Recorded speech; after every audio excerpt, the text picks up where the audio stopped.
Hi, fun, and welcome back to the channel. My name is Natokes, and this is Football Fans Tribe, of course, another sharp entry of the mini episodes of Transfer Yarns. So we're going to do small transfer stories. We don't do United.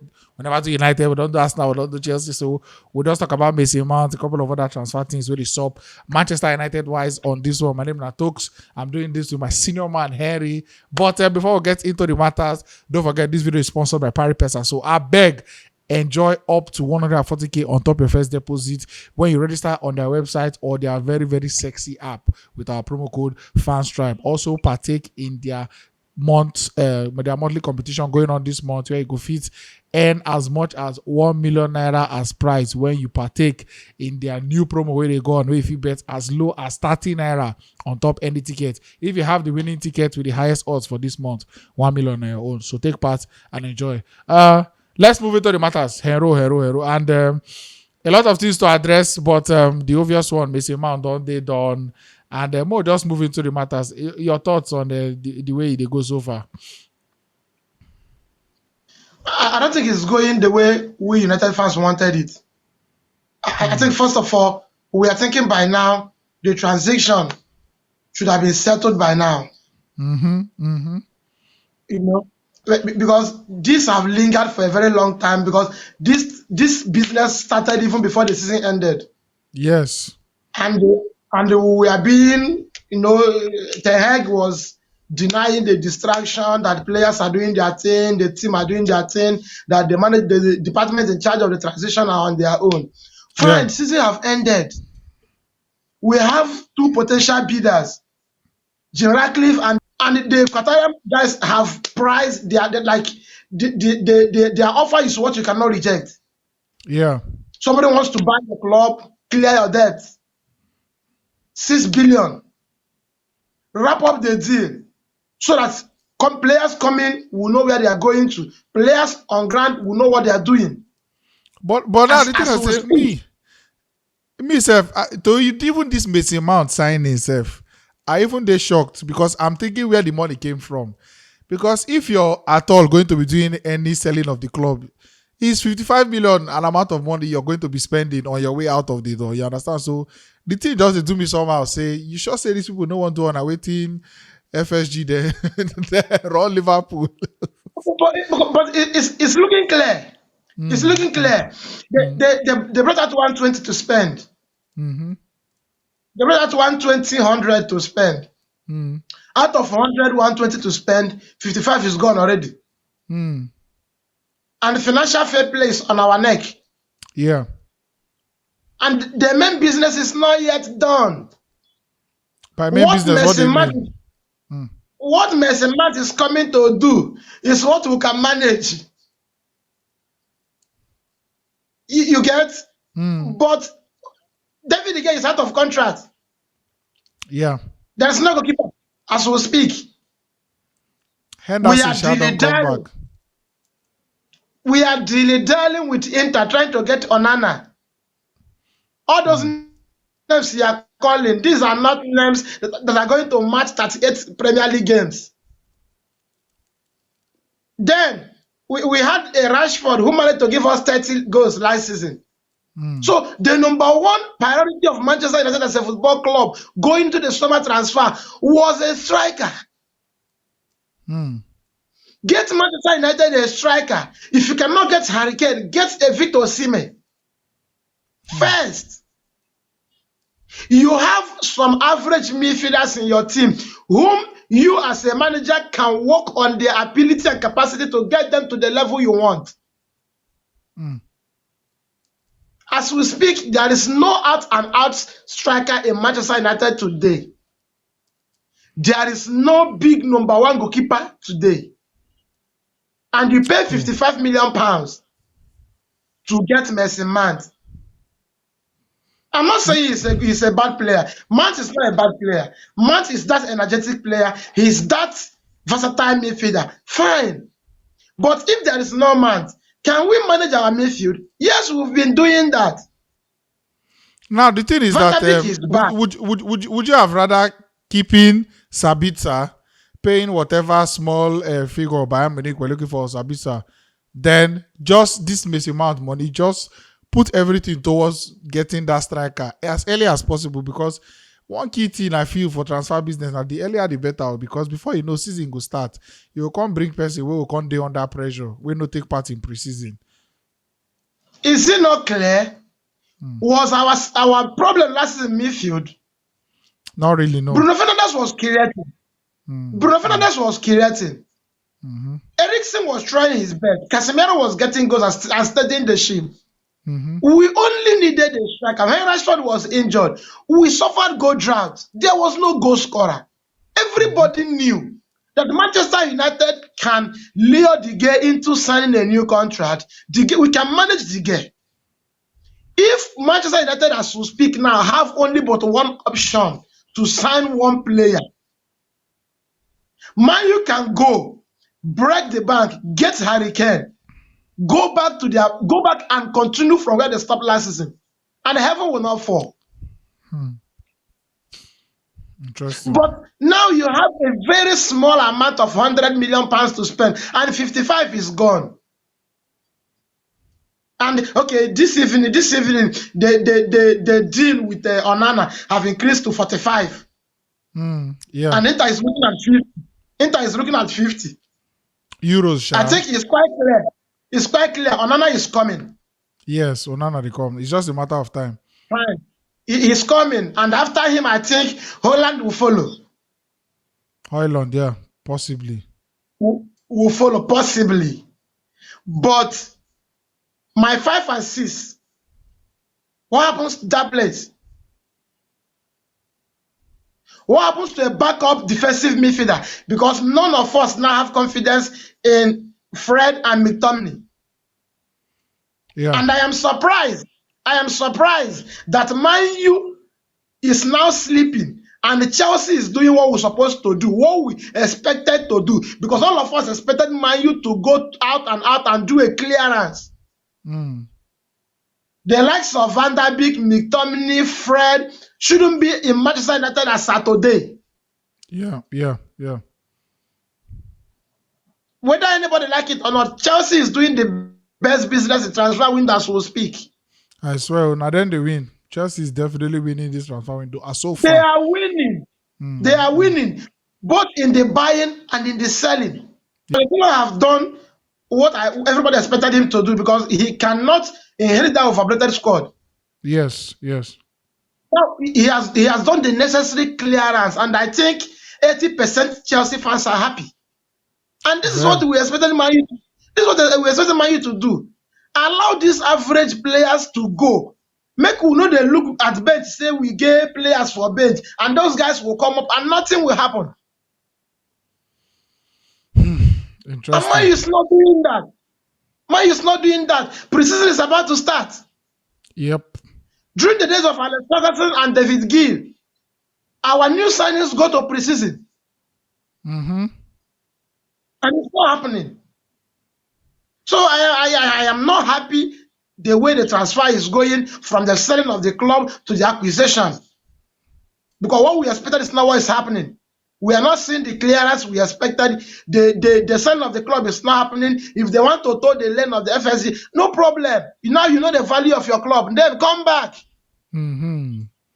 Exactly. If you want to know the value of Manchester United is now valued at £6 billion. The world now knows. So Glazer, you can go to World Bank and borrow money. Buy more spoon. Buy more plates. Happy for the toilet. Buy more happy. Clean our toilet. Walk on the roof. Oh my God, wow. No, moving to this amount matter now, because at least in as much as the business they done, that one done, they done. And one thing we Mr. Mount make very, very clear and say on his own, he need to start preseason with Manchester United, and he was happy that the transfer went very, very fast. How best do you think Ten Hag should use him now? He trained today. He has already had his first training session today. Yeah. I think the acquisition of Messi Matt is not a bad one. If there is money at our disposal to spend, Messi Matt is never a bad player. At all. When you play at Chelsea and you won Player of the Year for like 2 times, You are never a bad player. And the Messi Mat represents what Eric Ten Hag wants. He has been looking for him from Ajax. He tried signing him when he was at Ajax. Yeah. When Messi Mat scored against Ajax, the third goal that won them the game. He tried to sign him then, but it couldn't happen. But to me, as a Manchester United fan, is Messi Mat a good player? Fantastic player. Fantastic player.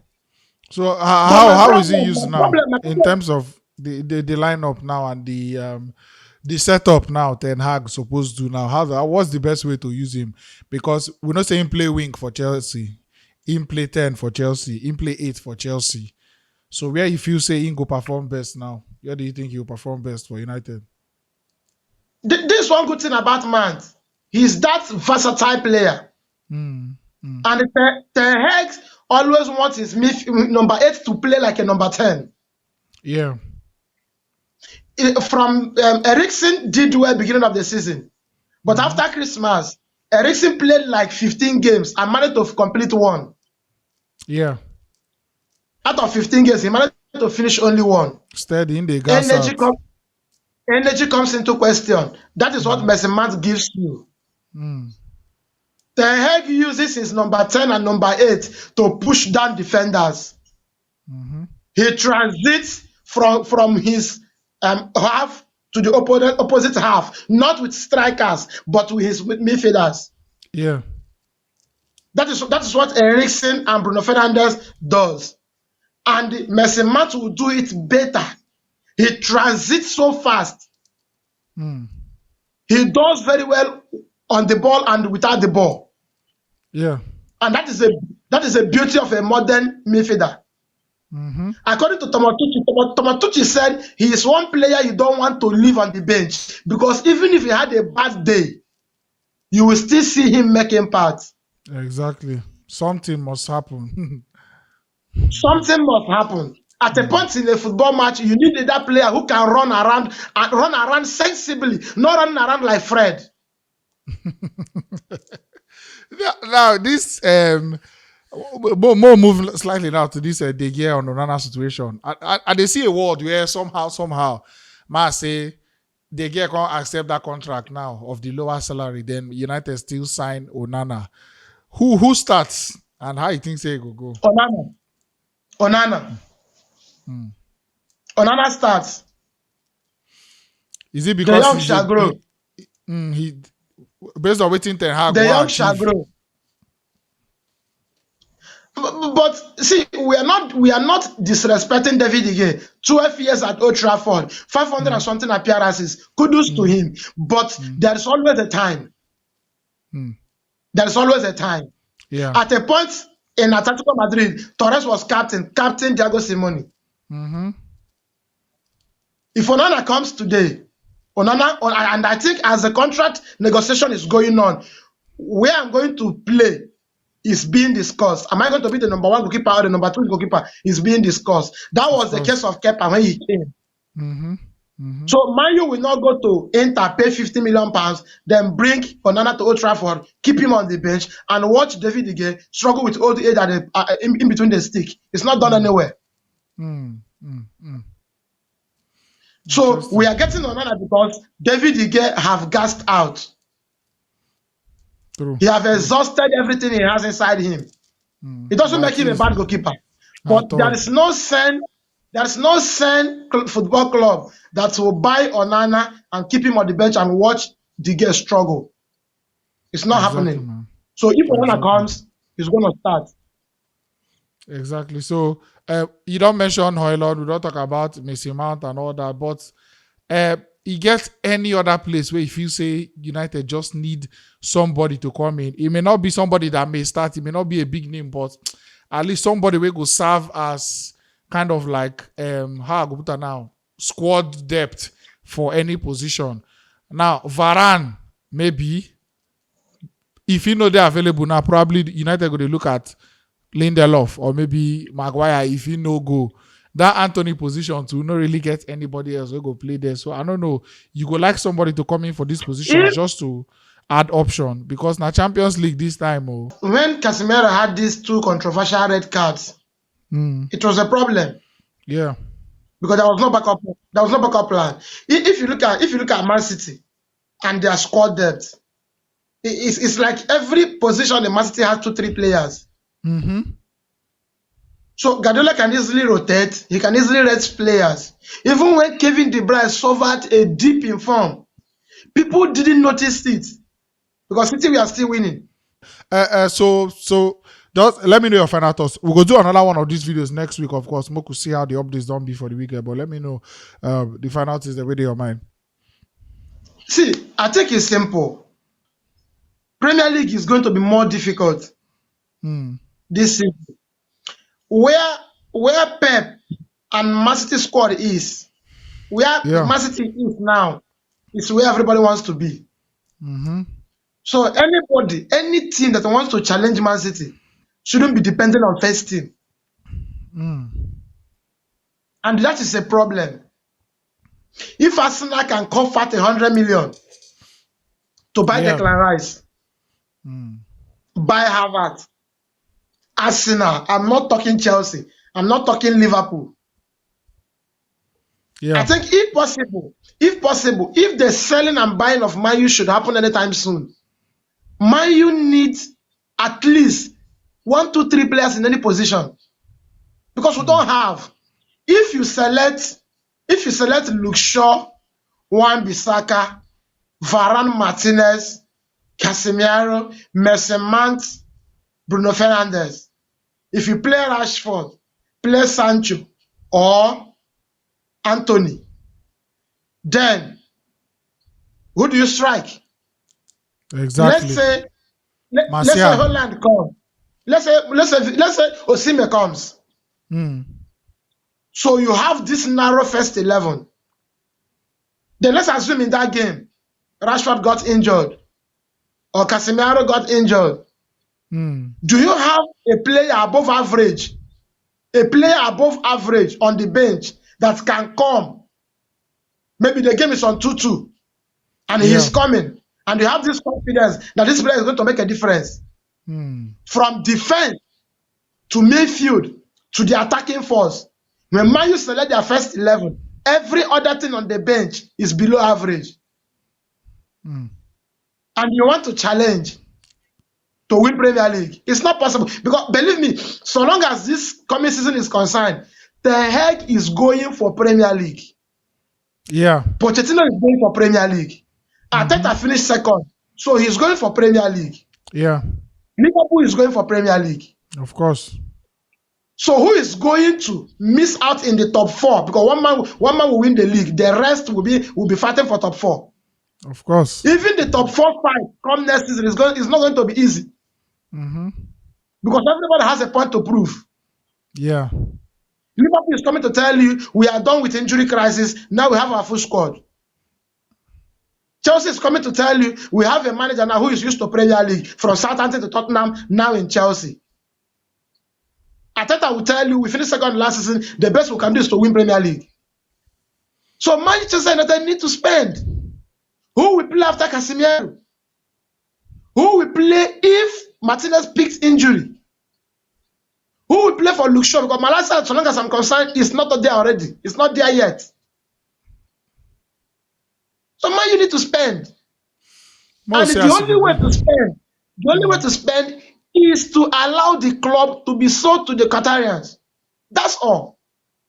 Not even Ratcliffe. Not even Ratcliffe will offer Manchester United fans what they want in terms of transfer. Because Premier League is becoming highly competitive.